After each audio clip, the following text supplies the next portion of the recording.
பூஞ்சோலை மாணவர்கள் அனைவருக்கும் வணக்கம். இன்னைக்கு தினமணி நியூஸ் பேப்பரில் வந்த ஒரு முக்கியமான நியூஸ் என்ன அப்படின்னா, திரிசூல் போர்ப்படை பயிற்சி. இது இந்தியா சார்பாக முப்படைகளும் சேர்ந்து இந்த திரிசூல் அப்படின்ற ஒரு போர் பயிற்சியை நிகழ்த்தியிருக்காங்க. அதாவது இந்திய இராணுவம், கடற்படை, விமானப்படை இவங்க 3 பேர் ஒருங்கிணைஞ்சு நடத்தின ஒரு போர் பயிற்சி திரிசூல். இது எந்த பகுதியில் நடந்திருக்கு அப்படின்னா, குஜராத் மற்றும் ராஜஸ்தானை ஒட்டிய பாகிஸ்தான் எல்லையில் நடந்திருக்கு. எதுக்காக அப்படின்னா, சர்க்ரிக் பகுதி அப்படின்னு ஒரு பகுதி இருக்குப்பா, பாகிஸ்தானை ஒட்டிய பகுதி, சரிங்களா? சர்க்ரிக் அப்படின்னு சொல்லக்கூடிய பகுதி இந்த இருக்குது பார்த்தீங்களா. இங்கே வந்து பாகிஸ்தான் அதிக அளவு கட்டுமானத்தை கட்டிக்கிட்டு இருக்காங்க. அவங்களுக்கு எச்சரிக்கை தெரிவிக்கிற விதமாக இது நடத்தப்பட்டிருக்கு. எங்கே இருக்குது அப்படின்னா, இந்த இடம் தான், இந்த குஜராத் மற்றும் ராஜஸ்தான் எல்லை பகுதியில் தான் இந்த சர்க்ரிக் பகுதி இருக்குது. இதற்கு எச்சரிக்கை நடத்தக்கூடிய விதமாக இந்த ஆப்ரேஷன் திரிசூல் இந்தியாவை சார்ந்த முப்படைகளும் பயிற்சி நடத்தியிருக்காங்க. ஸோ நம்ம குரூப் 4க்கான கிளாஸஸ் போயிட்டுருப்பா.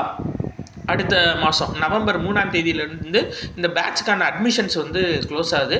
ஸோ விருப்பப்படுறவங்க இந்த ஜிபே நம்பர் 8667722090 அப்படின்ற ஜிபே நம்பருக்கு நீங்கள் 1000 ரூபீஸ் சென்ட் பண்ணிட்டு நீங்கள் இதில் ஜாயின் பண்ணிக்கலாம். நன்றி.